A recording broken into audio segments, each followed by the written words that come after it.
ये हमारा इकोलॉजिज़्म के ऊपर तीसरा भाग है और ये हमारा लास्ट पार्ट है। इसमें हम सॉल्यूशन देखेंगे और कुछ स्कॉलर और देखेंगे, उनकी कुछ बुक्स भी हम देखेंगे।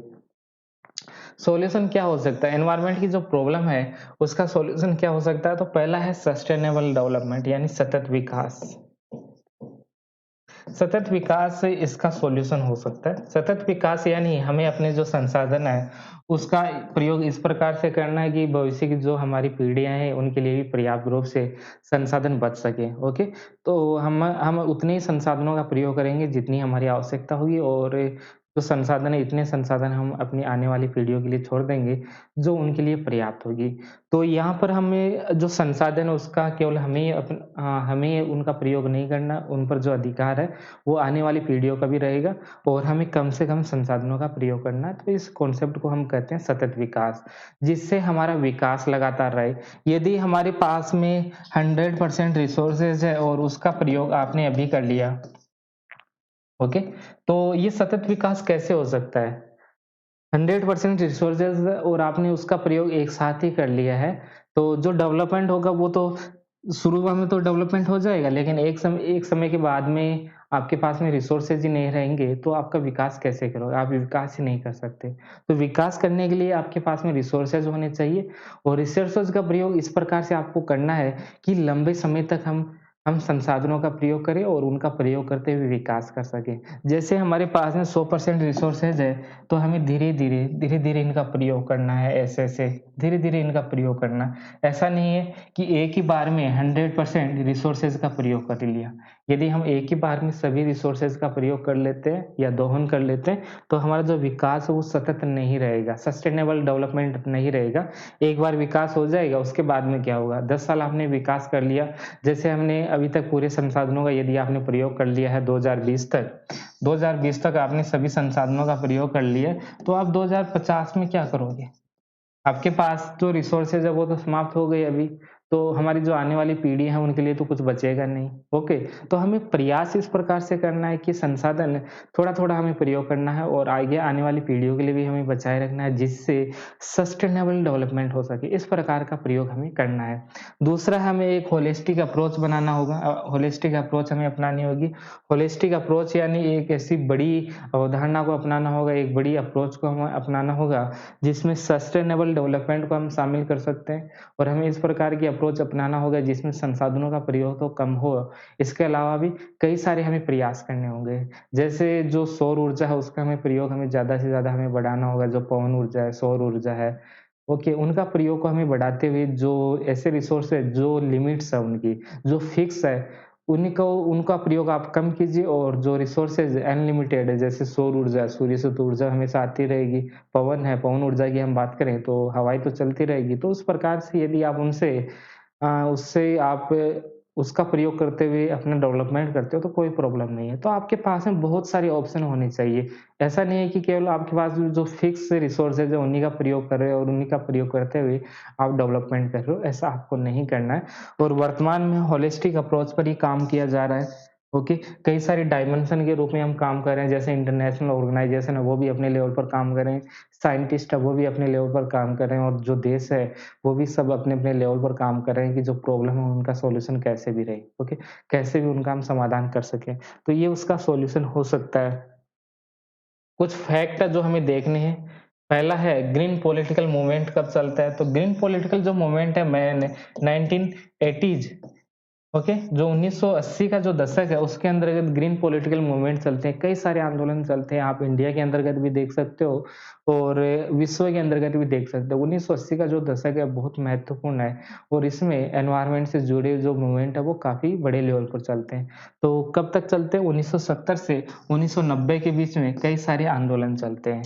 सेकंड हमारा फैक्ट है अर्नेस्ट, इन्होंने 2 टाइप ऑफ एनवायरमेंटलिज्म बताया, ओके, सॉरी, इकोलॉजिज्म आप कह सकते हो, एनवायरमेंटलिज्म कह सकते हो।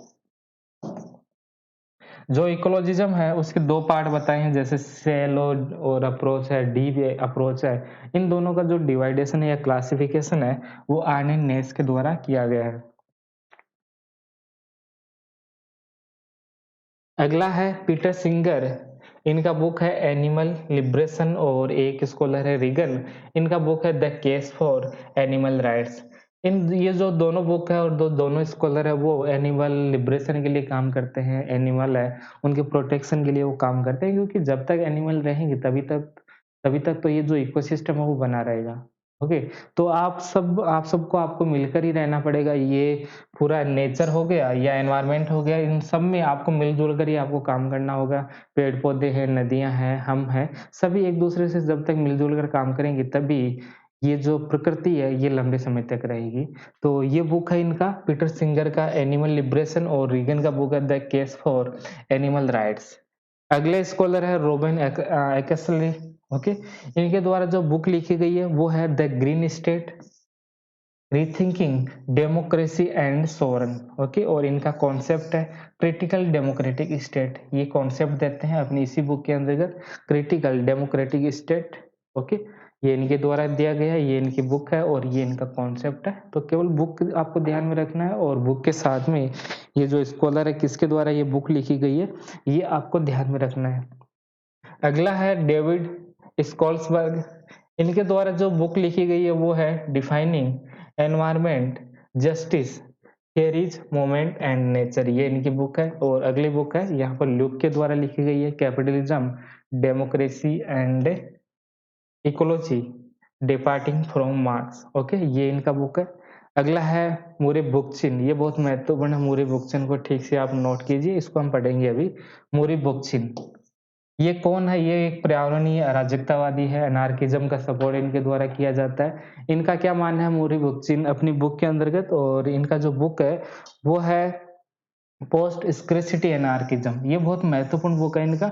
एक बुक ये भी है द इकोलॉजी फ्रीडम और ये एक बुक ये भी है और सिंथेटिक एनवायरमेंटल। ओके, सबसे महत्वपूर्ण बुक है ये पोस्ट स्क्रेसिटी एनार्किज्म। इसी के अंतर्गत वो अपना कॉन्सेप्ट देते हैं, इको एनार्किज्म का कॉन्सेप्ट देते हैं और इसमें ये बताते हैं कि हमें एक ऐसा सिस्टम बनाना है जिसमें कोई सरकारें नहीं रहेगी और जिस प्रकार से मानव अपना डेवलपमेंट कर सकता है बिना किसी इंस्टीट्यूशन के, वैसे ही नेचर के अंतर्गत भी यदि कोई पॉलिटिकल सिस्टम नहीं रहेगा तो अपने आप ये जो पर्यावरण है ये बना रहेगा। जैसे मानव अपना विकास करता रहेगा, मानव के ऊपर यदि कोई कंट्रोल नहीं रहेगा तो वो अपने आप विकास कर सकता है। ओके, तो कंट्रोल ऑफ इसमें हम कह सकते हैं एब्सेंस ऑफ जो सुप्रीम अथॉरिटी है उसको हम क्या कहते हैं anarchism.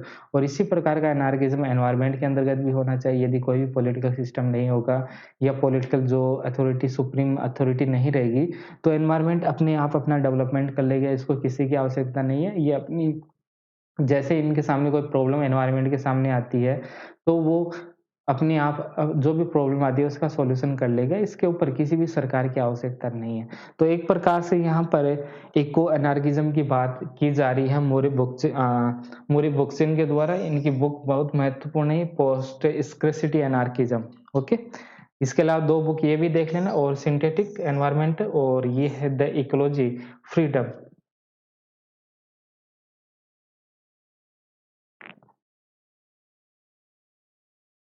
Remaking society pathways to a green future Murray Bachchan.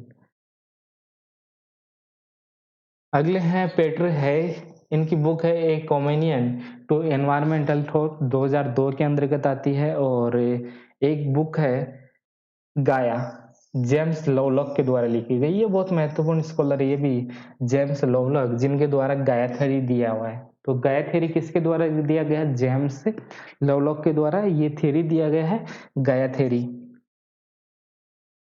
जिसको हम गाया हाइपोथेसिस भी हम कहते हैं। इसमें समझने वाला कुछ नहीं है। जैसे हमने बात किया डीप इकोलॉजी की, डीप इकोलॉजी जो अप्रोच है उसी प्रकार का कॉन्सेप्ट यहाँ पर दिया गया है गाय थ्योरी के अंतर्गत। ये गाया थ्योरी दिया गया है जेम्स लोवलॉक, और इसमें ये क्या कहते हैं कि जैसे हमारा एक बॉडी है, ये ह्यूमन बॉडी है। ओके, ये ह्यूमन बॉडी है, तो पर्यावरण की जो तुलना है, एनवायरनमेंट का जो तुलना है वो यहाँ पर ह्यूमन बॉडी के साथ में की गई है। जैसे ह्यूमन बॉडी के अंतर्गत यदि आप इसका पार्ट्स हटा दोगे तो उस पार्ट्स का कोई भी एग्जिस्टेंस नहीं रहेगा, वो पार्ट्स खत्म हो जाएगा। और यदि किसी बॉडी से आप किसी पार्ट को हटाते हो तो वो शरीर भी ठीक प्रकार से काम नहीं कर पाएगा। उसी प्रकार से ये हमारा एनवायरनमेंट है। ओके, यदि एनवायरनमेंट के किसी एक भाग में प्रॉब्लम आती है तो वो ठीक से काम नहीं कर पाएगा। इसलिए इसलिए हमें एनवायरनमेंट के लिए हमें काम करना है। इसको भी एक शरीर की तरह माना गया है, ह्यूमन जो बॉडी है, उसकी तुलना की गई है कि पर्यावरण भी एक ह्यूमन बॉडी की तरह ही है और पर्यावरण के अंतर्गत कई सारे इसके पार्ट्स हैं और यदि किसी पार्ट में यदि प्रॉब्लम आ गई, तो ये एनवायरनमेंट आगे नहीं चल सकता। ओके? तो द एज ऑफ गाया यानी इसमें पर्यावरण की तुलना है वो जीवित शरीर से की गई है और ये दिया गया है जेम्स लवलॉक गाया थ्योरी जिसको हम बोलते हैं, इनकी बुक भी गाया ही बुक है और इसका थ्योरी हो गया गाया थ्योरी। और ये कैसा है, डीप इकोलॉजी जैसा ही है। डीप इकोलॉजी में भी यही हम पढ़ते हैं कि जो जो जिसमें हम बायोसेंट्रिक अप्रोच की बात करते हैं कि जो एनवायरनमेंट है वो सबसे महत्वपूर्ण है और प्रकृति का एक मानव भाग होता है। ओके? तो मानव को मिल-जुल कर रहना है नेचर के साथ में, यदि वो अलग होने होने का प्रयास करेगा तो उसका एक्जिस्टेंस नहीं रहेगा। उसी प्रकार से यहाँ पर जो ह्यूमन बॉडी है उसकी तुलना की गई है यहाँ पर पर्यावरण से और ये सब जब मिल-जुल कर रहेंगे तभी हमारा जो एनवायरनमेंट है वो ठीक से काम कर पाएगा।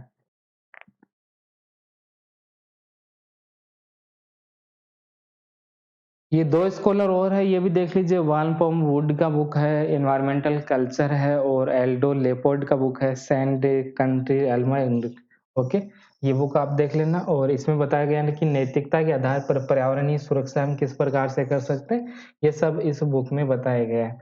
इसका पीडीएफ डाल दिया जाएगा, आपको नीचे एक टेलीग्राम लिंक है, वहाँ से आप उसको देख सकते हो और उसको डाउनलोड कर लीजिए उसमें। ओके? पीडीएफ डाल दिया जाएगा, ये जो भी बुक लिखा गया है सबका। अंतिम स्कॉलर है ये, कैरोलिन मर्चेंट इनका नाम है और 2 बुक हैं इनकी, रेडिकल इकोलॉजी और द डेथ ऑफ नेचर, ये इनकी 2 बुक है। तो ये समाप्त हो गया, इतना ही है और ये हमारा ये लास्ट है, ये स्कॉलर है और इनकी ये 3 बुक है, ये भी आप देख सकते हो। ओके?